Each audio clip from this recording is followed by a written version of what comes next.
Hello, everybody. Welcome back to another episode of Wrestling Doesn't Make Sense. It is the pro wrestling podcast where me and John go through wrestling history and talk about whether or not it makes sense. And a lot of the times it doesn't, which has got us up to this point so far. You know, we made a hell of a career getting to this point with a lot of crazy shenanigans going on. And it is the summertime as of this recording. And you know what that means? It's time for... I was trying to think of whatever the WCW pay-per-view was called. Didn't they have a summer pay-per-view? Bash at the Beach? Bash at the Beach. We should have done a big review about Bash at the Beach. Yeah. Oh well. There's always next week. There is always next week. Have you ever seen Bash at the Beach 2000? No, I don't think I have. Oh. I'm gonna guess it's awful. I mean, I'm pretty sure you know the big angle from that show. And, that's the one with. Is it Jeff Jarrett who lies down with Hulk Hogan, and then Hulk Hogan gets cussed out by Vince Russo, and he leaves, and then it's Booker T versus Jeff Jarrett for the vacant title. Then. Yep, that whole fucking piece of shit. It's great, it really is. We're not gonna be talking about Bash at the Beach or any of the other WCW shows. We're gonna talk about SummerSlam. SummerSlam. No, SummerSlam. It's right around the corner. Literally, it's what 3-4 days away from the time of recording. Saturday. Yeah, I don't know if I like this. Do you like the Saturday pay-per-views? Why not? I'd rather have a Sunday pay-per-view. But Sundays, you kind of have to, stay up late and then feel awful on Monday morning when you feel awful on Monday morning anyway. But that's it. I feel awful on Monday morning anyway, so I may as well watch some shitty wrestling and go along with it. I know it just feels weird because we've been so acclimatized to watching pay-per-views on a Sunday night. You know, that's just the way wrestling works for a lot of the time. It's very strange to watch a pay-per-view on a Saturday night because it just flies in the face of everything we've been taught from the WWE. You know? Yeah. Not that makes a difference. You know, they could put that show on whenever they want, and it'll be exactly the same. Speaking of SummerSlam 2021, you have the card for it, don't you? I think there's like fucking 10 matches on it or something. I've got 1, 2, 3, 4, 5, 6, 7, 8 matches on my card, but this card was from sometime last week, so I don't know if it's changed since then. Where did I see 10 matches then? I gotta go find this. I'm gonna outdo you by 2 matches. Yeah. 7, 8, 9, 10. Yeah, I got 10. Oh, okay. Yes. But then I have 3 non-title matches. And then 7 title matches. Oh, okay. So, I've only got 2 non-title matches. Okay, well, you might be missing because I think they set up the tag title match yesterday or the day. Yes, yesterday. Of course, yeah. So that might be one that isn't in there. Yes. But then we don't know how many of these are going to be relegated to the pre-show. This is true. It could be all of them. Yeah.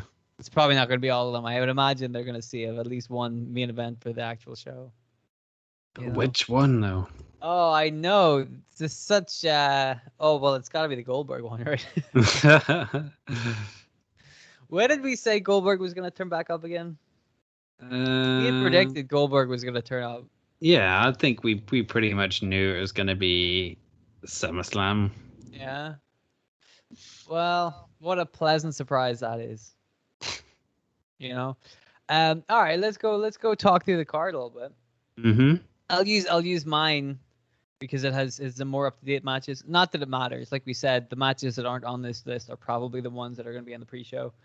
But don't worry about that. We'll get there when we get there. So the first one I have is Alexa Bliss versus Eva Marie. Yeah, that's the one I was missing. Okay. What the fuck? What? Yeah, the whole thing that they're doing between them just doesn't really seem like it's working. Oh, like, get the heck out of town. Something with Alexa Bliss and her spooky ass fucking witchcraft isn't getting over. Get out of town. No, her doll, her weird doll, which apparently blinks. I saw that. I couldn't believe it. Yeah. Good Lord. It's not a good angle, surely. Like, they saved off on bringing Eva Marie back for months and months and months. And then this is how they chose to bring her back. Yeah. I mean, you would think, given the trajectory of the initial angle, that Eva Marie would be involved in the tag team division. Yeah. That seemed like the most obvious thing to happen here. Eva Marie and her new tag team partner, Doudrop, will go and fight for that. And then as soon as they come to the main roster, they just have them like fight with each other. Yeah. Like, how is that gonna get over a new tag team in your women's tag team division? A women's tag team division, by the way, that sorely needs tag teams. How stupid are they to introduce a tag team and then almost immediately tease that tag team breaking up? Yep. And then out of that tag team, taking one of those people and putting them in a singles match at the very next pay-per-view. It's almost as if they don't give a shit about their tag team divisions. Wow. Across Who would the have board. thunk it? Yeah. I know, right? You know what the best thing is? So if you go back, like, I don't know, 20 years, probably you could argue more than 20 years, but let's, for the sake of argument, say 20 years. They haven't really given a shit about the tag team division since then. Well, yeah. I mean, it was 21 years ago that we saw the tag team TLC match, the very first one at SummerSlam with the Dudleys and Hardy Boys and Edge and Christian. So that was arguably the peak of the tag team division right there. Yeah, that whole run. Well, that's funny. I guess it was just because it's SummerSlam season, but out of nowhere today, I haven't watched the network in a while because I've been very, understandably, disappointed with wrestling in general. But I still had because SummerSlam's coming up, I still have my subscription, and I thought, you know what, let's go back and watch some old SummerSlams. So I was watching SummerSlam 2000. Well, yeah, like you look at the tag teams involved there, you're like, wow, it's hard to not take a tag team division seriously when it involves Edge and Christian, the Dudley Boys, and the Hardy Boys, right? But then if you look at the women's division right now, when they're tag teams, it's very easy to not take that division seriously when their tag teams consist of the tag team champions, and that is it. Yeah. What are the other tag teams? Well, you got no, I've got nothing. No, there's nothing else. There's no more. So the women's tag team titles aren't even on the show. Well, to be fair though, I think isn't Natalya still recovering from injury at the moment? So I guess it's understandable that they aren't defending their titles this weekend. Right, but if she's injured, like Eva Marie seems to have gone straight into this feud with Alexa Bliss. So even if Natalya wasn't injured, what exactly would they be doing on the show anyway? Nothing. Well, they probably would have been facing Tegan Nox and Shotzi Blackheart. Oh, have they been racking up the wins?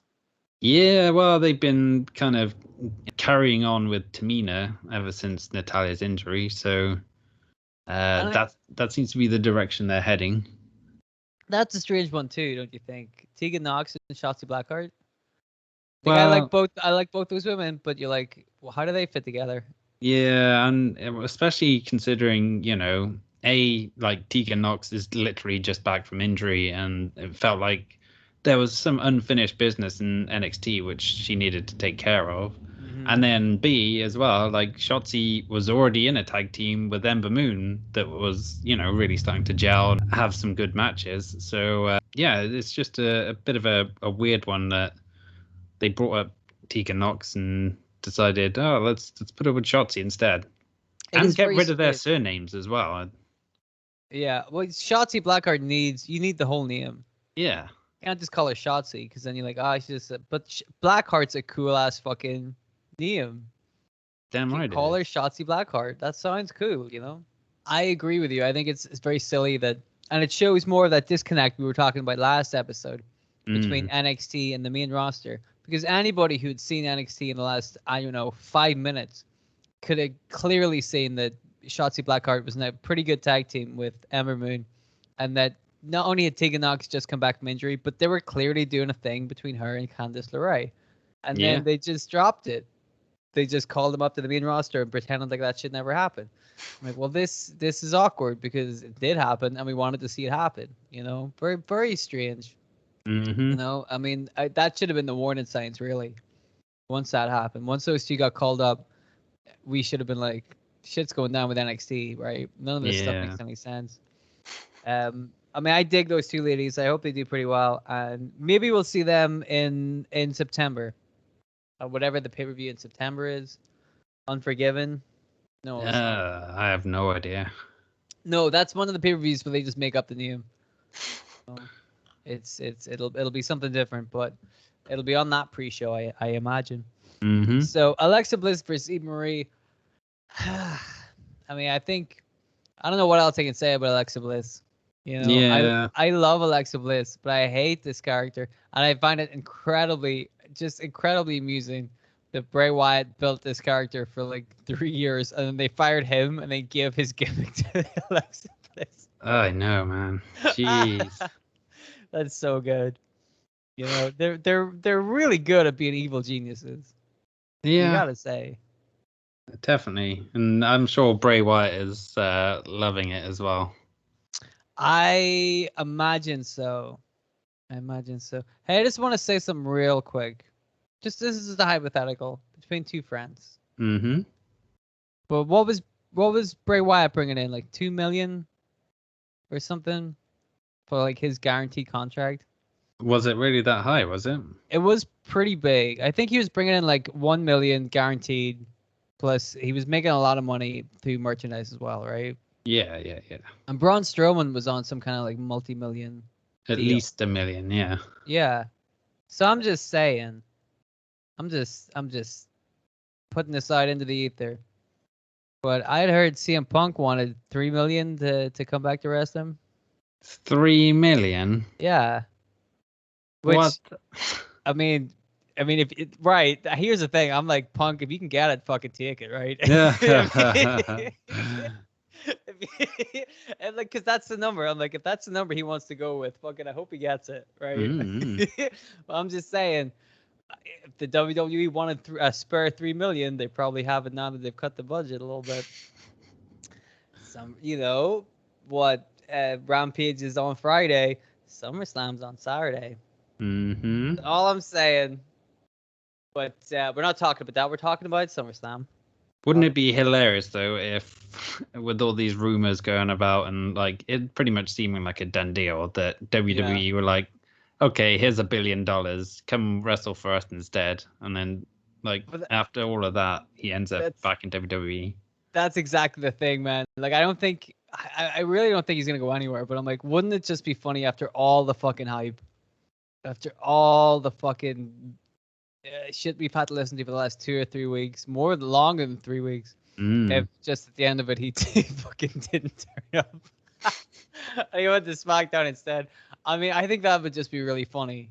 You know, I don't think he will do it because he's got his own shit going on. But I don't know. We'll see. By the time this podcast goes out, we shall soon see. Yep. But Alexa Bliss versus Eva Marie. I'm going to say neither of us are going to care about this match. That's a safe bet, I'd say. Okay, so we're going to give this a 0 out of 10. On what scale? I don't know. Wait, let's go on the whether or not it makes sense scale.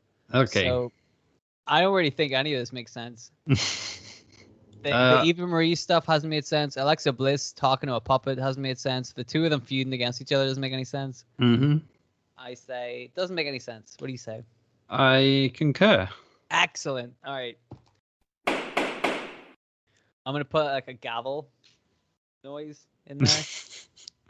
You know what a gavel sounds like. Of course. Well, some people might not know.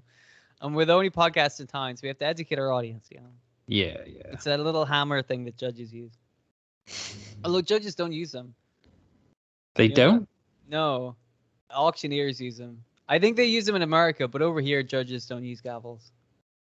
No way. Yeah. Don't ask me how I know that. I've been to a lot of court. I think that's the way it is. Maybe it's the other way around. I'm so disappointed to hear that. It Wow, feels like I've been lied to my entire life. you have been. That's guys. Son It's of a bitch. confirmation though. You definitely have been lied to. But you can still see gavels on like Phoenix Wright and stuff, so that's still fine. Yeah. You can find that. I hope that's correct. If that's not correct, I'm gonna look like a big dummy, and I would hate to mislead our audience. Yeah, oh, yeah, totally. Vast audience. If I've made a mistake, I will put a disclaimer in later on, or just cut this bit out entirely. Then nobody will know. Let's see the next match: Drew McIntyre versus Jinder Mahal, where Veer and Shanky are banned from ringside. No, it doesn't. No. I know, boy. I mean, if they were at ringside, we all know exactly who's gonna win this match. But now that they're banned from ringside, it could go either way. Could go either way. So it sounded like you were super excited about this one. Well, no. Because anything involving Jinder Mahal. I'm not even gonna pretend. It's pretty much How the mighty have fallen. Yeah, it's a shame, man, because Drew pretty much carried the company on his back during one of the hardest periods that they've ever had, and he did a hell of a good job with it. And then as soon as fans start coming back, he's shunted out of the title picture. He doesn't really get the focus anymore, and and then he's stuck feuding with fucking Jinder Mahal. Right? Couldn't they have done the Jinder Mahal stuff when there were no fans?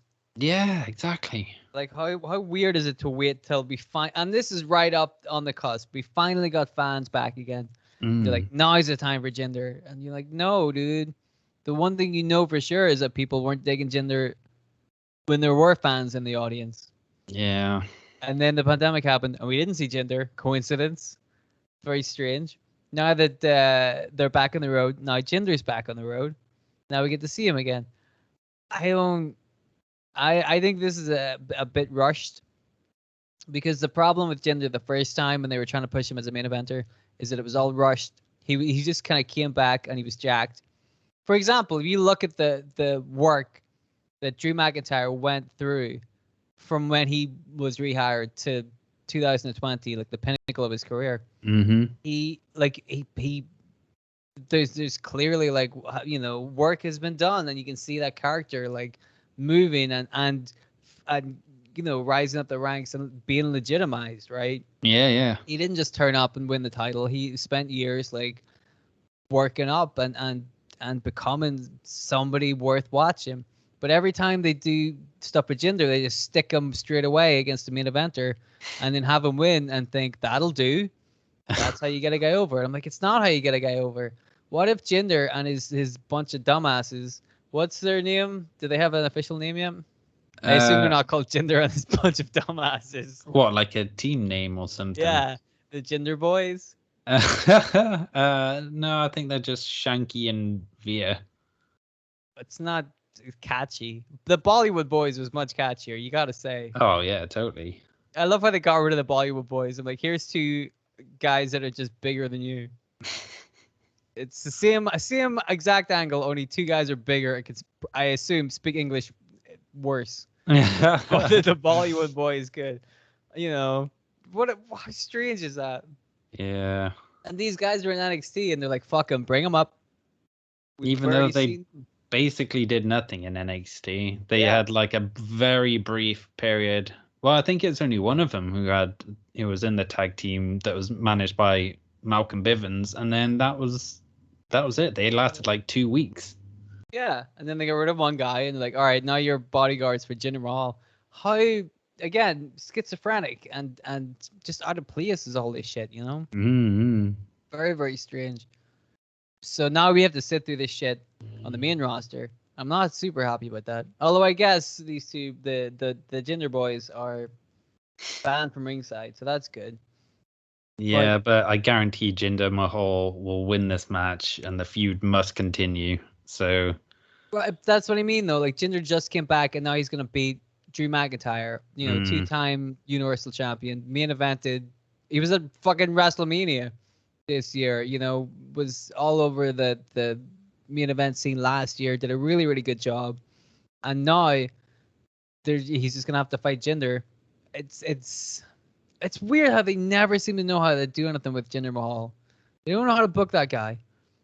Yeah, well, I think as well though he's just incredibly bland, and it's hard to book him because no matter what they do, like he's still Jinder Mahal, and it's not gonna clean that stink off. No, there's something about him, man. I don't know what it is. And what's funny is you can tell he's trying his best, right? Yeah. And then you're like, I think this says everything you need to know about Jinder Mahal. This is his best, and it's still not it's not main event shit. No, well, having a feud over like a sword as well is not really main event shit either. But there we go. I want to bring this up. Apparently, Drew McIntyre's sword has a name. Yes. Why does everything have a name? Why are they doing this? I don't know. What the fuck? Why does everything just have to have a name? It annoys the fuck out of me. I was watching AEW the other day with the Chris Jericho match, and he gets a baseball bat. The baseball bat is called Floyd. Yep. Why is this baseball bat got a name? I know this is a long-term thing. I get that. But also, why? Why grown men? What do you do? What are you doing giving names to your shit? Well, you could say Mick Foley named his barbed wire baseball bat Barbie back in the day. Which is also weird. Yeah. Do you think it's weird? Oh, yeah, totally. What the fuck? Oh, boy.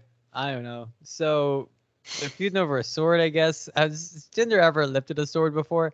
I don't know. Like, I mean, here's the thing about this feud, right? Because it has ties to, like, their old three-man band thing, and they've been around the block a couple of times, and, now they're in the main event scene at the same time as well. Mm. There's, like, ties there. There's history there between these two guys, and I don't feel like they're really taking advantage of the history. I think they're just making up their own story, like with the sword and all this shit. I'm like, just tell a good, why can't they just tell good stories? Yeah. So I kind of feel like part of this makes sense and part of it doesn't make sense. You know what I mean? Mm-hmm. What do you think? Yeah, to me, it could have made sense, but they basically chose not to make it make sense. So yeah, I mean, like, it could have made sense. All the building blocks are there, and they just fucking just saw an open goal and were like, no, we're gonna play a different game. Yeah, just bizarre. But that seems to be the way they're doing shit. It's like, well, we'll just do whatever we want, see what happens, and I don't appreciate that. But all right, so that one doesn't really make a whole lot of sense. Mm-hmm. Let's skip that one, as I imagine we will do on the pay-per-view itself. But what about Edge versus Seth Rollins? See, this is kind of a dream match. Never wrestled before because Edge had retired by the time that the Shield came up to the main roster. So from a purely like in-ring point of view, I'm intrigued to see how this works. So both guys obviously very talented and should you think have like a good chemistry as well. But I don't know, man. Like, I kind of think they've like lost their way a little bit with Edge. Like, they've lost what was special about him coming back at Royal Rumble 2 years ago, through the Randy Orton feud, which kind of didn't really have its resolution, and then you had obviously him coming back and then losing the title match at WrestleMania, and then losing Money in the Bank as well. Like, Edge hasn't really set the world alight in terms of the results since he's been back in action. So it's hard to kind of, I mean, this match, I would say Edge is probably going to go over to kind of alleviate some of that, but even still, it's been a weird sort of journey for his big comeback after so many years on the shelf. Right. You could say that if you were booking this Edge return story, that a lot of the story beats the WWE have hit would not at all be the way you'd book it, right? Yeah, definitely. Because I feel like that too. Like, there's some stuff you're like, I can see this. Like, I get the Randy Orton feud again. Like, that makes sense because they have history there. but they kind of like, I mean, yeah, I didn't mind that. I thought that was all right. And he had an injury, which kind of set him back a little bit. But he does seem to be on the losing end more than the winning end, which is interesting. And I think that, they probably have Edge figured in now as a Goldberg-esque legend, right? Yeah. Here's Edge. He's going to appear a couple of times, clearly more than Goldberg will, because Goldberg is, I don't want to call him a piece of shit, but you know what I mean. Edge clearly cares more about the wrestling business than Goldberg, who never really seemed to get it, and yet finds himself in more main events than he rightfully deserves. Mm-hmm. It's very strange, but they're gonna have Edge kind of turn up and do some spectacle matches, which I don't mind because I thought the Randy Orton ones were fun, and the WrestleMania one was fun. I think that even the other one against Roman Reigns was fun. So I think that Edge kind of coming back and being Edge is enough at the moment for people. They're still happy to see Edge, right? It's the same with Goldberg. Goldberg comes up, he doesn't do anything. His matches are less than 5 minutes long, right? Yeah. Because that's not the point. People don't want to see Goldberg fucking doing a headlock for 10 minutes. They want to see Goldberg, right? And it's the same with Edge. He's probably a little bit more limited with the stuff he can do in the ring, which is why putting him in there with Seth Rollins, I think, is a good idea. Seth is a safe hand. They can tell a good story. But I don't think Edge has looked limited at all. I think he's looked as good as ever in the ring. I agree. I think Edge has looked pretty fucking... Like, he doesn't seem like he's missed the trick. Since coming back, he seems to be pretty on his toes, which is commendable, given that he's had so many injuries and he's been away for so long. Yeah. That's Edge, man. He's incredible. So while I agree that I wouldn't have booked this match the way that they fucking booked it, I think Edge versus Seth Rollins, I think that makes sense. Yeah, I think so. I'll take it, I think, though, like, it's interesting comparing Edge's return and Christian's return, where, we've kind of criticized the decision to put Christian in the world title picture, but at least he's sort of been built up pretty strongly. He's actually won a bunch of matches, and then maybe they didn't mean a whole lot, but at least he was winning like week in and week out, whereas Edge has not had that at all. And maybe that's what WWE need to do, just like give him a few wins and then hopefully build up to that moment where he does get like another title. Well, I think that could be what's happening now, right? Because if you look at WrestleMania and whatever happened after WrestleMania, Roman Reigns is the guy, and Edge is not going to be the guy that takes the belt off Roman Reigns. No, that's just the way it is. But it means that now that whole business with Roman Reigns is at an end, Edge can start like racking up the wins. Like if you imagine from now to SummerSlam, or from SummerSlam to the Royal Rumble, he starts racking up wins over guys like Seth Rollins and yada yada yada. Non-title wins, but wins nonetheless.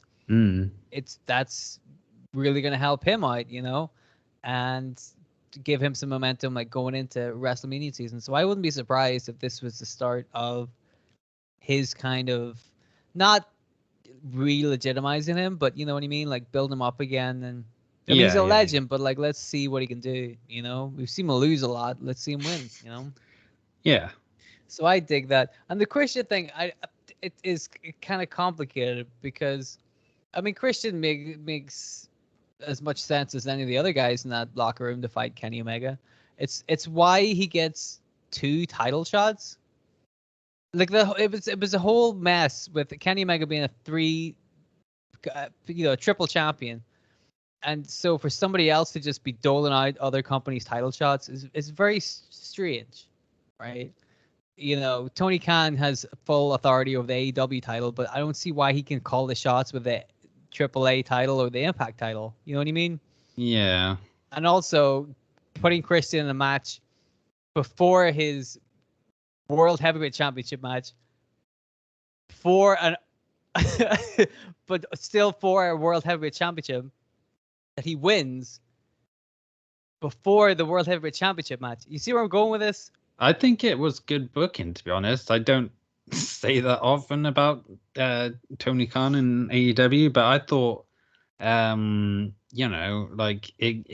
him winning the title is good for Impact because one, Christian's like a former TNA star, and he's almost saved the day, like getting the title off Kenny Omega.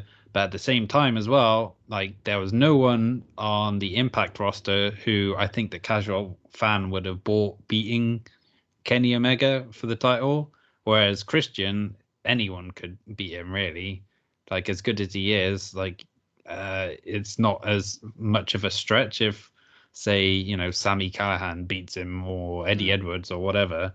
Yeah. Where and him winning a world title from Kenny Omega heading into the pay-per-view kind of suggests, oh, maybe he does have Kenny Omega's number and he could win the AEW world title as well. Oh, he definitely won't, but Yeah, that's what like nobody really believes that Christian's going to win the AEW title. No, but and the fact that despite the fact that he's already beaten Kenny Omega for a world championship a week before or 2 weeks before that, right?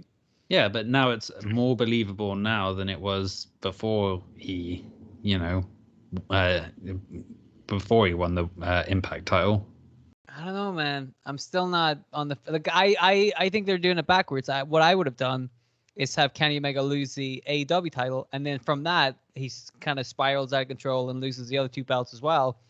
Like him losing the AEW title is like the catalyst that gets to his head and makes him think he's not the best in the world, and then he loses the other two belts in quick succession, which is when I would have done the Christian Impact and the Andrade one.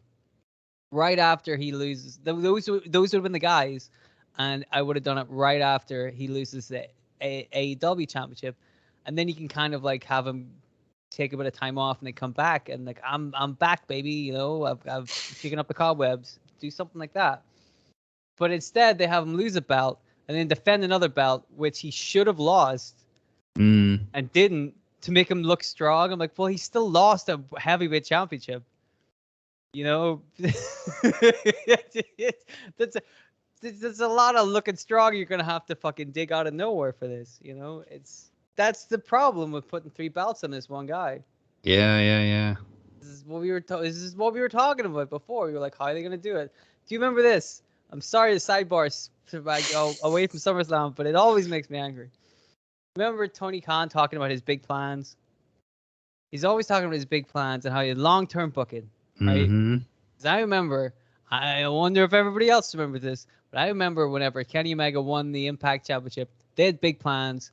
Impact and AEW had big plans. They had it worked out. They had it all worked out well ahead of time. They knew exactly what was going to happen, right?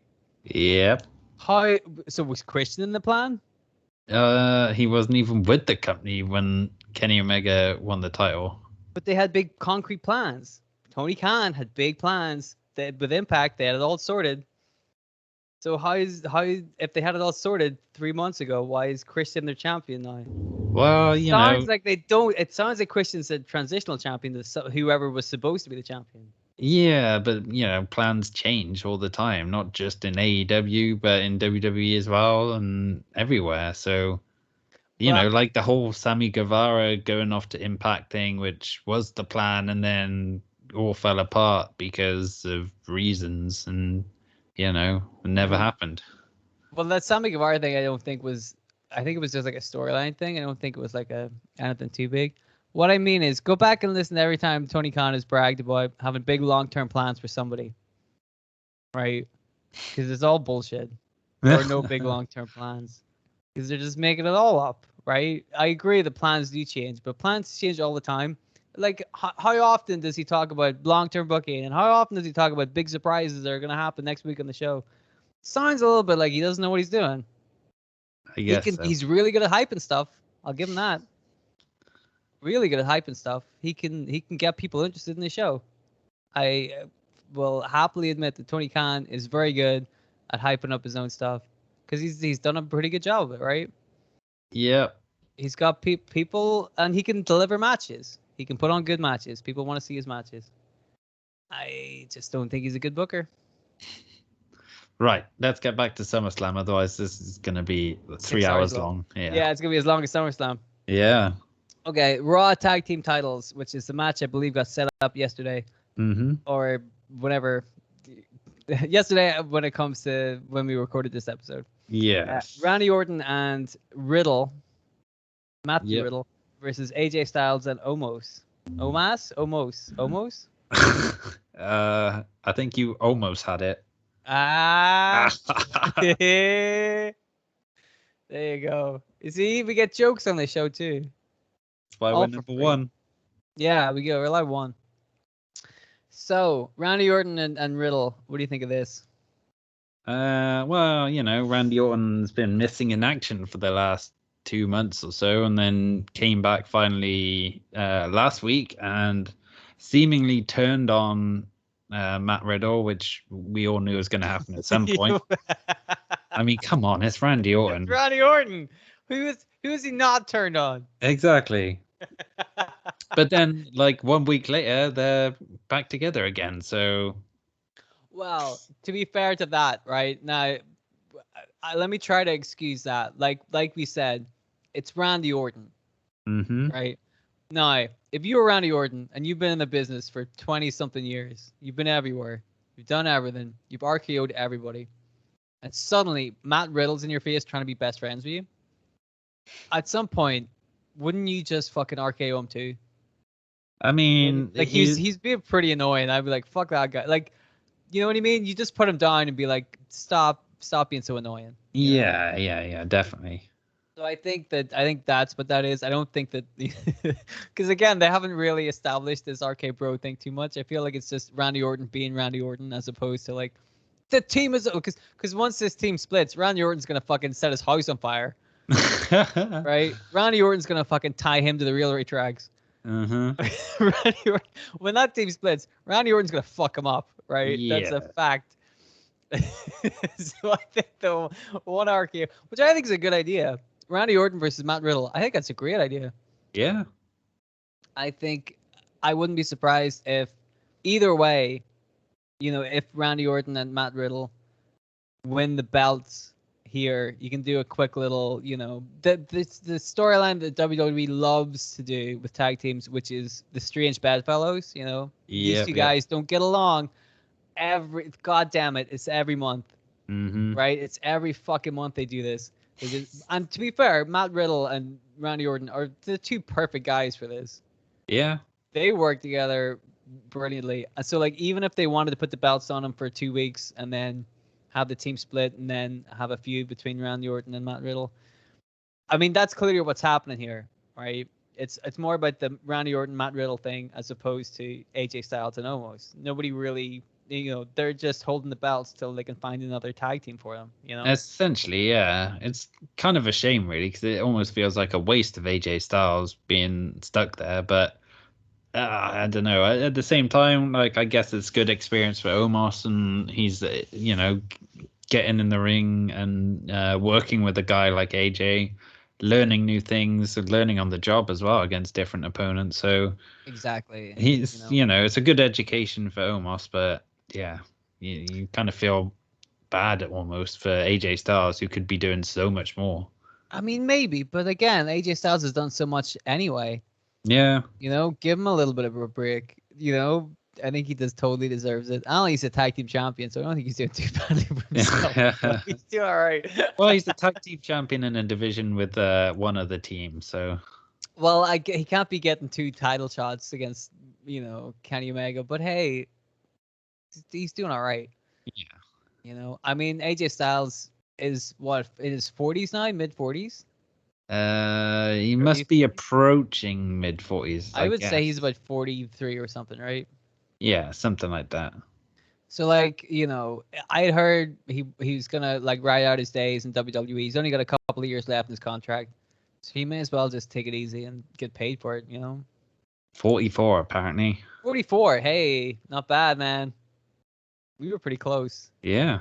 Pretty close. Okay, what do you think about this match? Do you think it makes sense?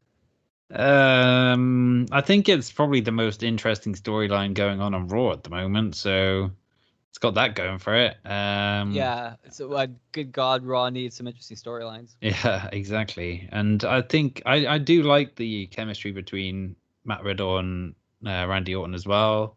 And like the whole RK Bro thing is ridiculous, but they've played it in a way which has been pretty fun for the most part. So I would be all up for them winning the tag titles and continuing on that road. Yeah, I'm down for this. I think this is fun. It's a good use of Matt Riddle, and it's a good use for Randy Orton. It's a great thing for him to do. I'm okay with this one. Yeah. I dig it. So let's go to the next one. Well, let's do the SmackDown Tag Team Champions. Okay. Which is the Usos, and they're defending against the Mysterios. Now, it's funny how you said that on Raw there were the tag team champions and then one other tag team. Because if we look at SmackDown, the Usos are the champions. Prior to that, the champions were the Mysterios. Yep. And I think the Mysterios only fought the Usos in their entire tag team title reign. It feels like. Yeah, well, I guess they beat Ziggler and Bobby Roode as well to win the titles. Yeah, but then like after that, they didn't really, you know what I mean? No, but they didn't have a long, lengthy title reign either. Exactly, they were just kind of set up to lose to the Usos. Yeah. So, well, now that that's happened, we're gonna have another another Mysterios versus Usos match. How excited are you for this? Not especially. Like, I don't know where they're gonna go from here, to be honest. Like, it seems set up for the Usos to win, and the bloodline to continue to be strong. So I don't know what this really does for Ray and Dominic and where they go after this has happened, but yeah, it's a weird one, really. Years ago, didn't Rey Mysterio get suspended for the wellness policy? I believe he did, yeah. He should have went drink driving.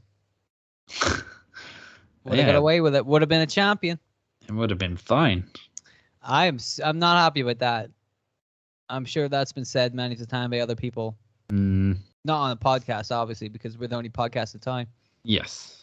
But I don't like. I mean, this is what it's the second time in like 2 years it's fucking Uso's been caught with it doing this stuff, right? What the fuck? I mean, seriously, what the fuck, dude? If you worked for the WWE and they were giving you not only a shit ton of money, but you were in the hottest storyline going, and also they were like, you're probably gonna win the tag title soon. You gonna go drink driving?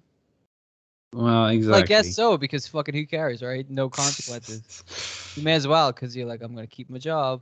At least I'm not doing heroin. At least I'm not doing steroids. You know what I mean? Very strange how we as a society look at our different drugs, Definitely. The whole drinking culture is baffling when you think about it, yeah. Totally fine. Nobody gives a shit. Right? But there's probably more people who die and get killed and cause accidents from like drink driving and stuff like that than people overdosing on, heroin or whatever. Well, that's the thing. People overdosing on heroin, don't tend to be driving a car when they do it. Yeah. But like a drink driver could fucking kill loads of people, including themselves. It's ridiculous. So I'm not happy with this. The Mysterios versus Usos, drink driving charges aside, I think the Usos are an incredible tag team. Yes. And I get that they're the tag champions to work this angle with Roman Reigns, which again is another reason why the Uso is so stupid for doing this, because you're like, this is your chance, man. Yeah. You idiot. This is what everybody's been waiting for. And, that's potentially screwed up Roman Reigns' big fucking push. Like an idiot, So, the Usos are a great tag team.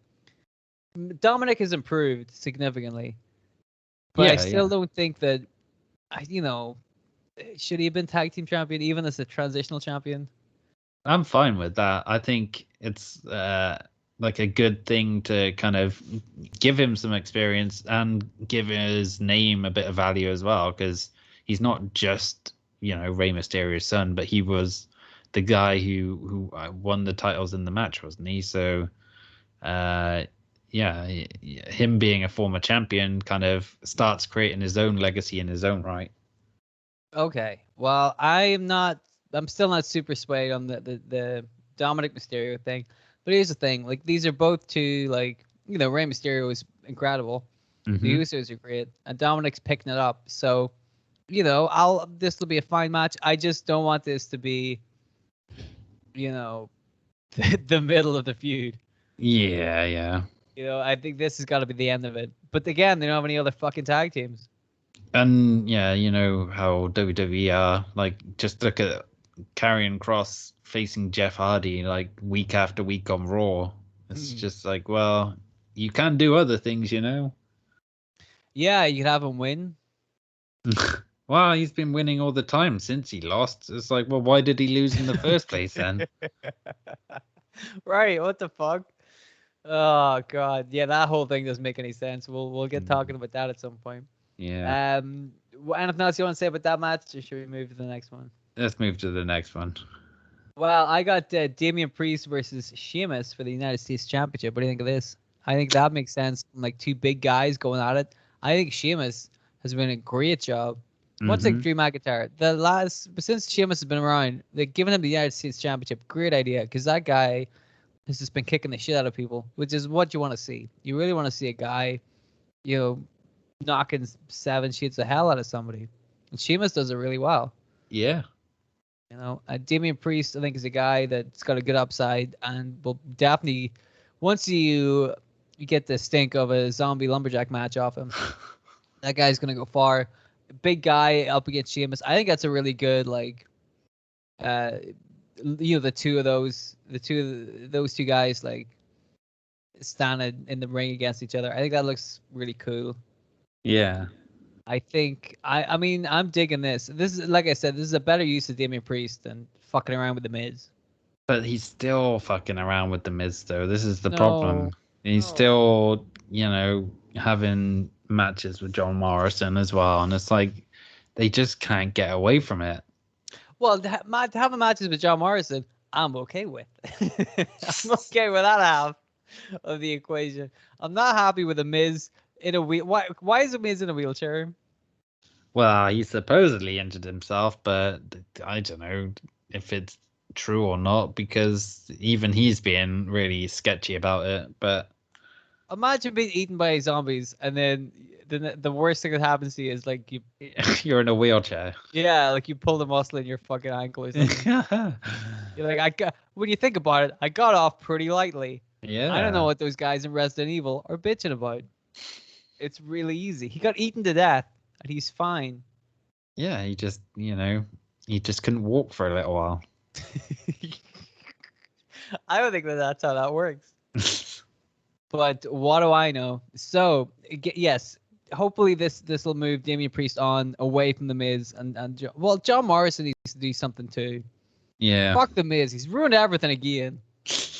God damn it. No, let's have Damien Priest doing something cool. I like the idea of Priest and Sheamus going at it. What do you think?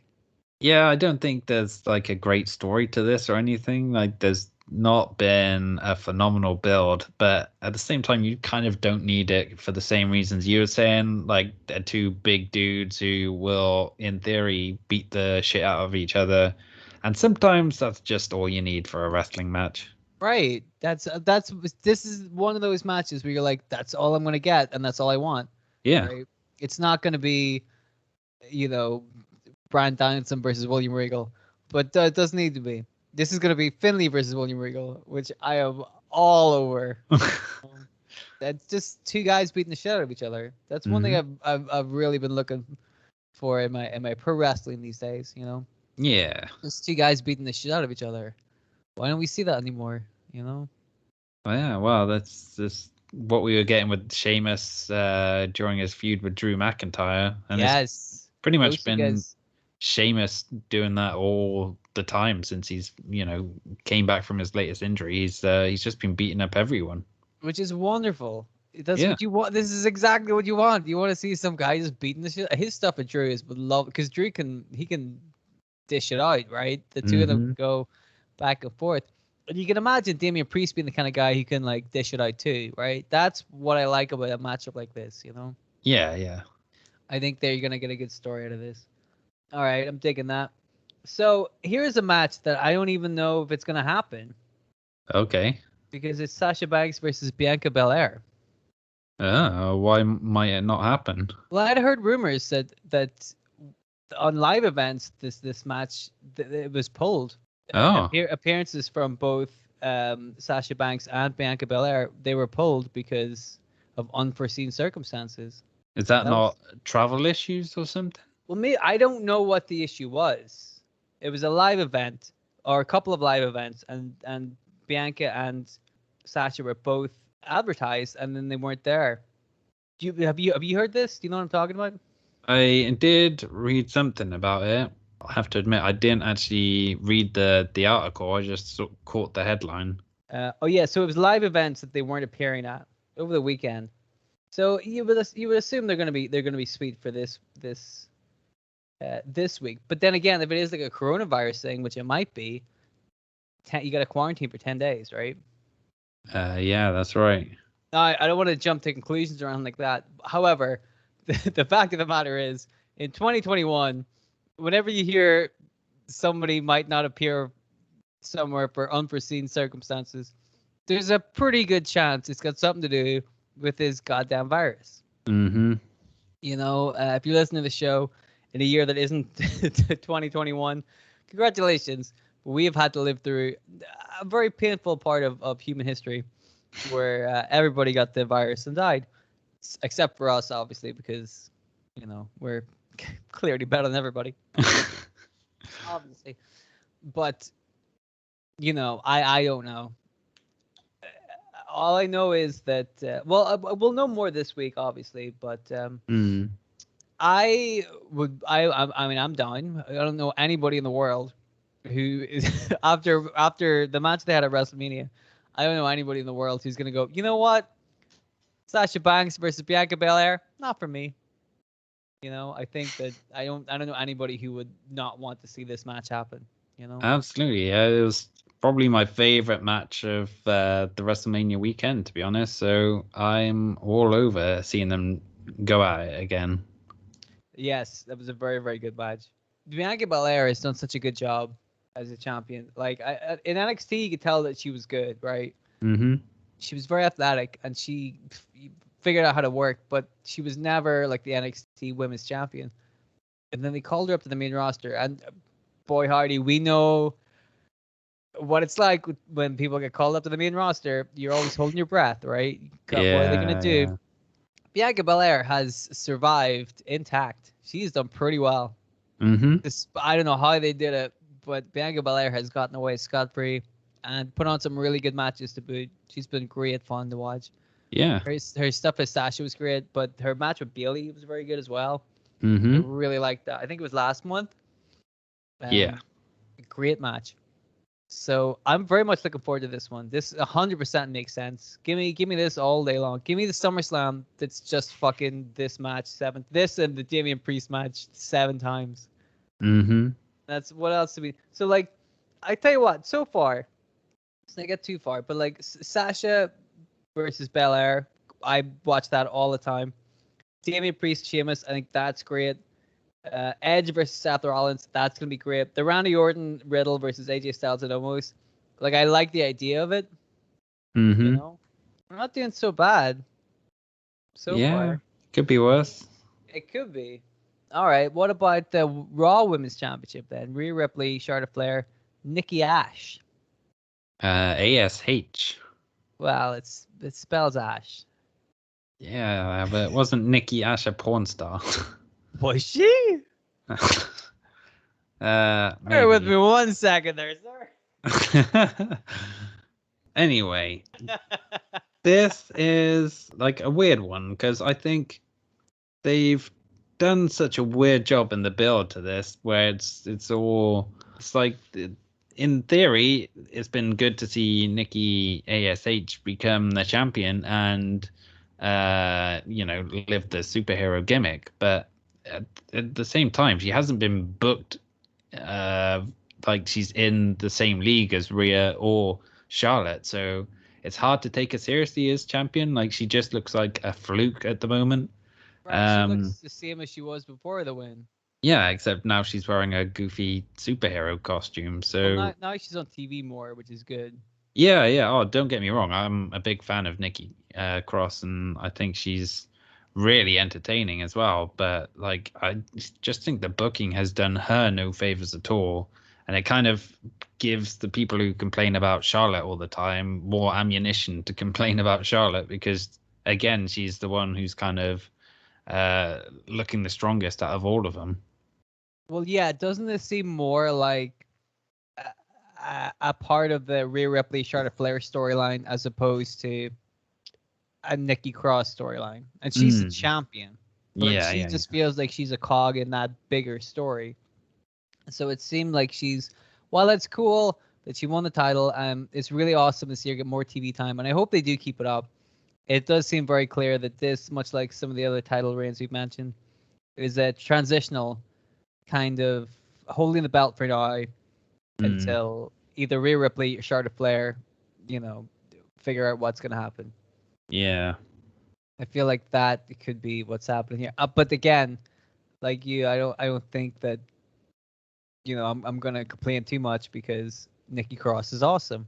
Yeah. Just put her on TV. I don't care if she's wearing a superhero costume, because like at least it's believable. There's been wrestling superheroes before, and they've always been at the same kind of believability.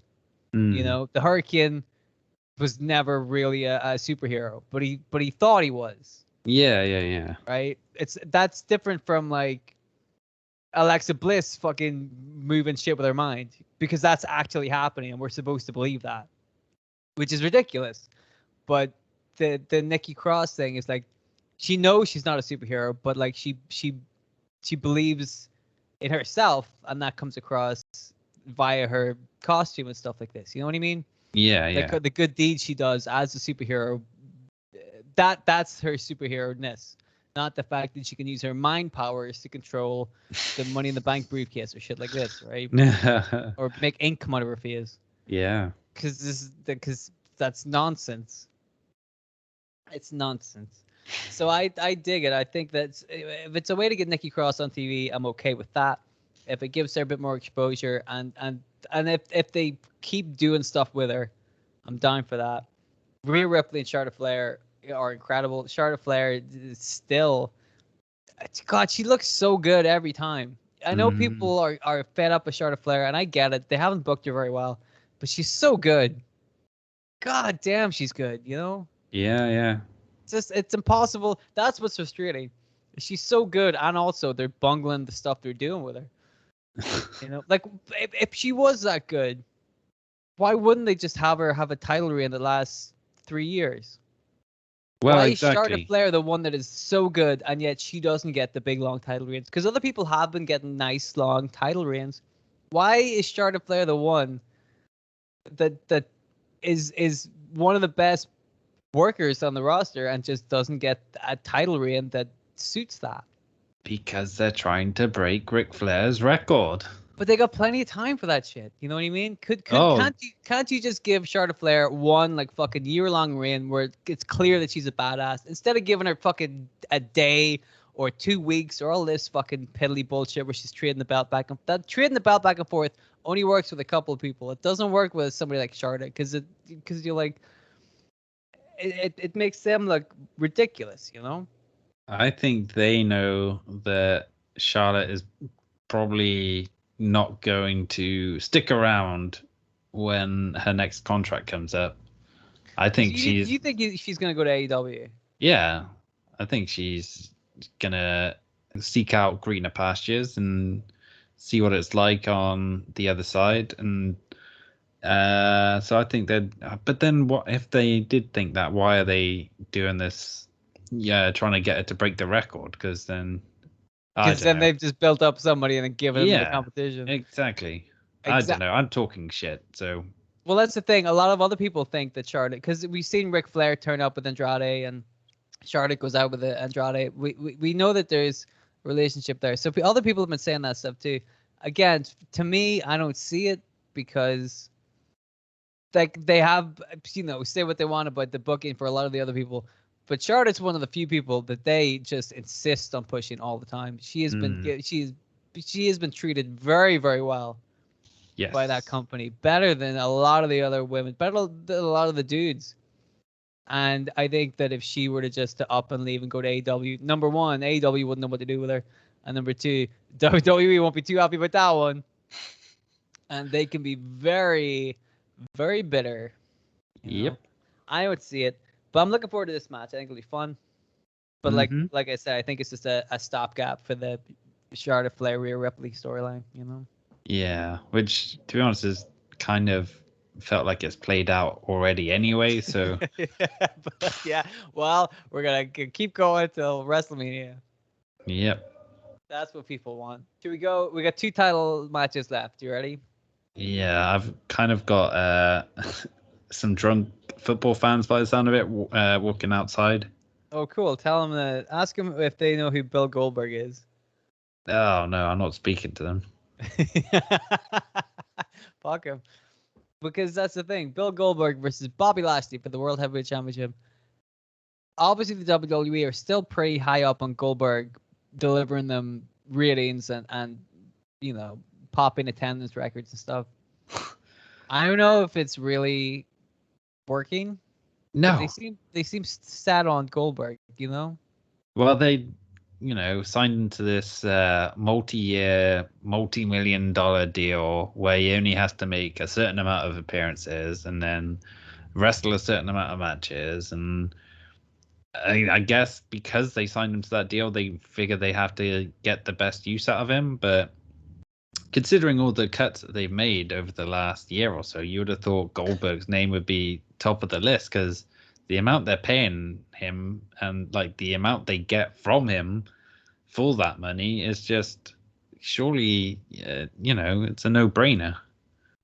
Well, again, if you look at some of the people they've cut, and if you look at that Goldberg who they kept, more people know who Goldberg is than Braun Strowman. Yeah, I guess so. But does it add to, more people buying the network to watch it?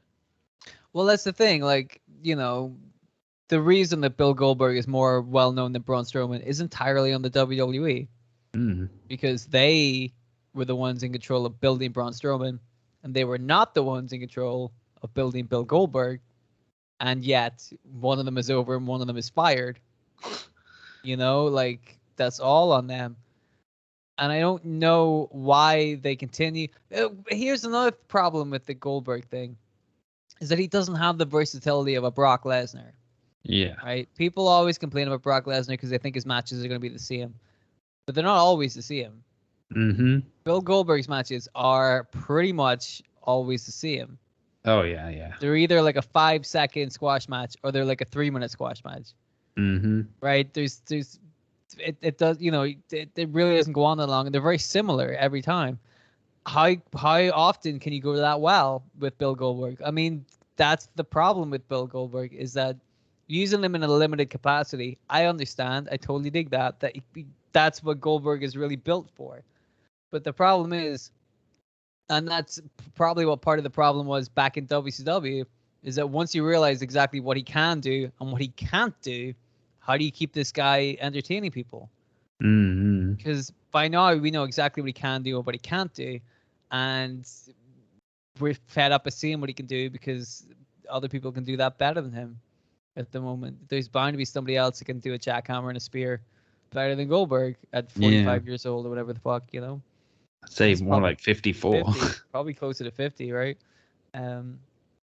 So I don't quite see the appeal of Bill Goldberg as much as some other people do. But I do see his worth as well. I don't think it's ridiculous. I think it's a interesting spectacle match. I wouldn't call it an interesting spectacle match in 2021. I don't think that's a good use of Bobby Lashley. I think they can do way better with Bobby than just this piss away match, because this feels like a fucking throwaway match. Yeah, it does. But I mean, in terms of again, sort of like legitimizing Bobby Lashley, okay, I can see its worth from that point of view, because if Bobby Lashley beats Goldberg, which, he should, then he can, claim he's beat Goldberg, which is, something only a handful of people have ever done. So, because he only works twice a year. well, yeah.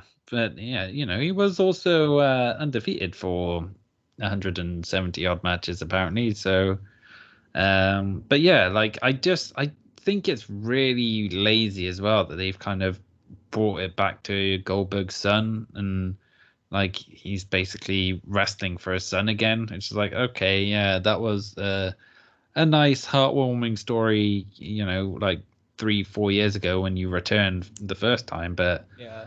you don't need to keep wrestling for your son. I'm sure he's like seen you wrestle a few times now. Yeah, also he's probably about to start wrestling. Yeah, I wouldn't be surprised. Isn't that the way? Like, if you have a son, if you were a former wrestler and now you have a son, fucking, you are in luck. Mm-hmm. Look at all the wrestling sons that are dominating. I mean, Yeah. Dominic's doing pretty well. Fucking, what do you call him? Bill Goldberg's son is probably going to be doing something. You go to AEW, there's a shit ton of them. Mm-hmm. Billy Gunn's son, Taz's son. Luke Perry's son. Who? Luke Perry's son. Luke Perry. Although I was kind of talking about more like the wrestlers. Sons. Yeah, I know. But Luke Perry could have been a wrestler in a film, And one of the Steiners, his son is in NXT. Yeah. So like, they're fucking, there's loads of them. Mm-hmm. And Goldberg's son versus Lashley, I think it'd be more fun to watch. That would be great.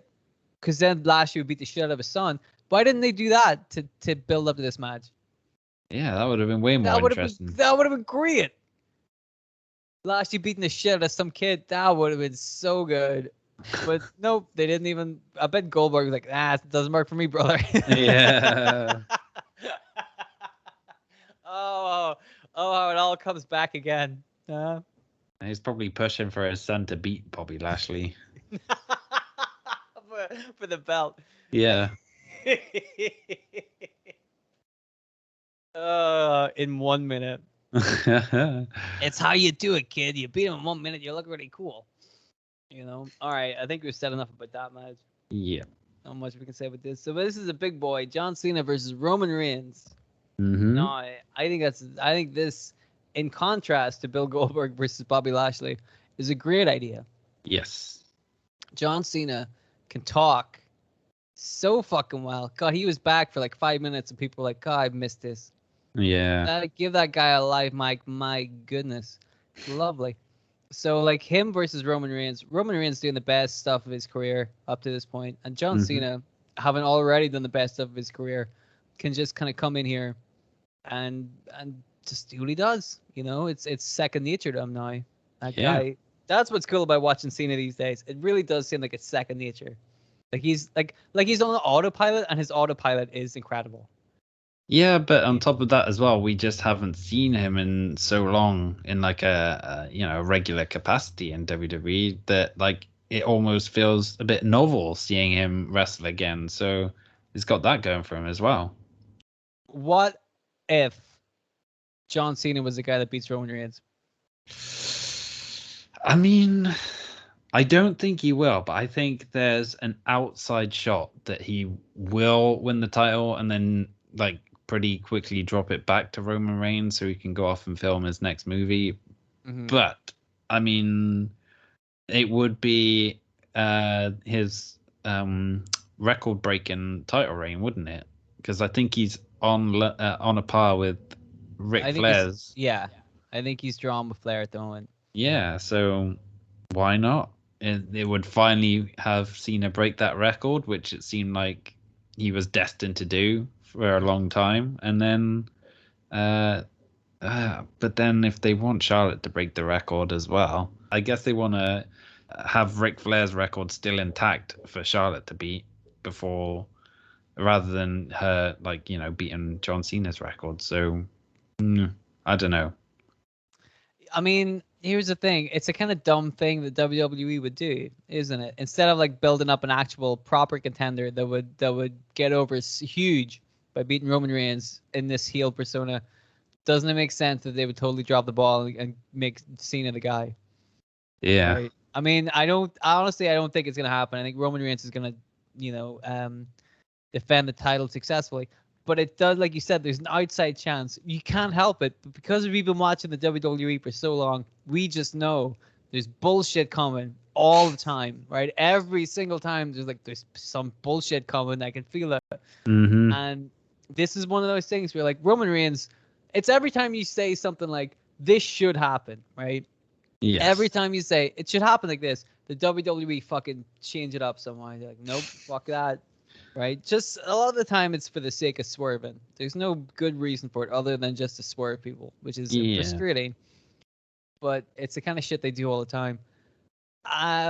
So yes, that's playing in the back of my mind. I would hope that Roman Reigns continues to be the champion. And John Cena puts on a good showing, but it's too much. And Roman Reigns retains. But it's always, I mean, like you said, John Cena, a million-time world champion already. Mm-hmm. Wouldn't be surprised. But I think it'll be fun. I think that's a worthy SummerSlam meet event. I get the feeling as well, because, well, it depends what happens on SmackDown this week, I guess, but because Baron Corbin's stolen Big E's Money in the Bank contract, I wouldn't be surprised if Baron Corbin tries to cash in that contract during SummerSlam. But obviously shenanigans happen and it doesn't pay off because one, he's not actually the Money in the Bank, contract holder. Yeah. But yeah, like I wouldn't be surprised if something like that happened. Well, I was gonna ask a question about the Money in the Bank thing. The Money in the Bank briefcase has a contract inside it. Yes. And if you want to cash your contract in, you hand your briefcase over to the referee. Because the contract inside the briefcase says you are legally obliged one title shot. Mm-hmm. But like you said, if Baron Corbin steals the briefcase, like what's the legality of it? Right? Did Big E sign the contract? You know what I mean? Like once he won the briefcase, does he sign the contract? Because once the contract is signed, he can give it to the referee and say, "Well, it's been signed by Big E. It's official." You know what I mean? But then you've had people like Mr. Kennedy who won Money in the Bank and then lost it to Edge. Exactly. So how does that work? So obviously it's not signed. So therefore, if Edge can win the briefcase and then use it as his because he owns it, then what's to stop Baron Corbin from doing this? Because he's essentially done the same thing. He has possession of the briefcase. Right? Yeah, I guess so. But then this is a whole storyline as well, which saw Finn Balor challenge Roman Reigns for the title and then, set up for the contract signing, only to have Cena swoop in and like sign it himself, which, was a bit dodgy in itself. Like, I'm pretty sure the contract didn't have Cena's name on it at all, but he was still able to do that and officially get the title match. So that's a weird thing. Like if the contract says, this contract is to stipulate that Roman Reigns and Finn Balor are to fight at SummerSlam, signed John Cena. Like, yeah, he's just like authenticated it, right? He's like, okay, I approve of Roman Reigns versus Finn Balor, right? It's surely the contract still says Finn Balor on it. Yeah. We are blowing this shit wide open. Why does nobody talk about this stuff? This is a real conspiracy theory, people. Yep. This is unbelievable. Oh my goodness. Contract kit. Please name. I don't think they're real certificates at all. You reckon? I think it's just an empty case. Holy shit. I'm starting to think that they're swindling us. They're making a monkey out of us. Oh man. That's the one thing I can't stand being made into. won't stand for this. Yeah, that whole briefcase thing is very. Yeah, well, we saw with what's his name, Otis and the Miz, right? Oh yeah, of course. Like, how does that work? Otis won it, but the Miz gets it. Like, I don't know. Very strange. WWE, you need to do a better job of everything. I was gonna say of the briefcases, but I'm like, so much of this stuff. Well, here's the thing, right? Let's go down the card real quick. We're gonna wrap things up soon. I'm very sorry for taking so long for bitching about AEW. I can't help it; they're really bad. But we're gonna go down the card really quick and just say, whether or not you think it makes sense. Because some of this, I'm like, So Alexa Bliss, Eva Marie, we agreed not so much, right? Yeah, no sense. No sense. Drew McIntyre versus Jinder Mahal could make sense, but it doesn't. Yep. Edge versus Seth Rollins. Yeah, we're gonna say that kind of makes sense. Yeah, I'd say it makes sense. The tag team titles: Randy Orton and Riddle versus AJ Styles and Omos. I mean, again, kind of makes sense. Yeah, I would say that makes sense. Damien Priest versus Sheamus. I think that makes sense. I think it's one that kind of needed a bit more, but I'm willing to go with it. Okay. The Mysterios versus the Usos. I mean, kind of makes sense, but also we've already seen it a couple of times already. So you're like, yeah, it technically makes sense, but also we're kind of bored of it. Yes. Let's see. Sasha Banks versus Bianca Bel-Air. Yes. Yeah, definitely. Yes, please. Rhea Ripley, Charlotte Flair, Nikki Ash. In a weird way, it doesn't make any sense. Yeah. Like it makes sense with the Flair versus Ripley feud, but it doesn't do a whole lot for poor Nikki. It's that one's complicated. Yes. Goldberg, Lashley, not really. I don't know. I would say it does make sense to make Bobby Lashley stronger, but aside from that, but for the co-main event at SummerSlam. Yeah, I know. Yeah. I don't think that makes sense. I think if you put that on like the main event of Raw and just beat the shit out of Goldberg, that would be interesting. But to have it at SummerSlam, I don't know. I don't know. John Cena versus Roman Reigns. I think that makes sense. I would say that totally makes sense for a main event at a pay-per-view, a major pay-per-view. I think that makes sense. So that's the thing. We've been pretty critical about some of the WWE stupid storylines and their shitty booking, and there's evidence of this on the show. Charlotte Flair being booked really strange. Nikki Ash being Nikki ASH, if you will. So we don't want to infringe on this porn star who I don't even know if it exists or not. But like, it's good to see her on TV, but also like she's a afterthought in her own storyline.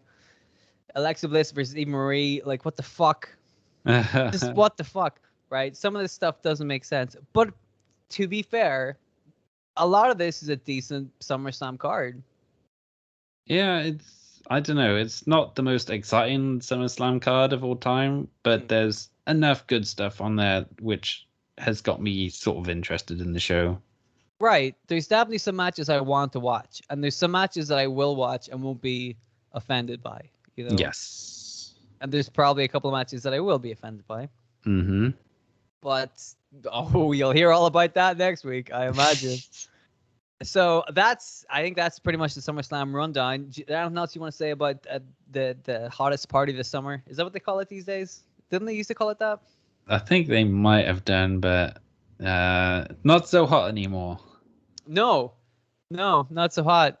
No, but they're trying their best. I guess we'll just have to wait and see. We'll see what happens on Saturday, because it's on a Saturday this year for some reason.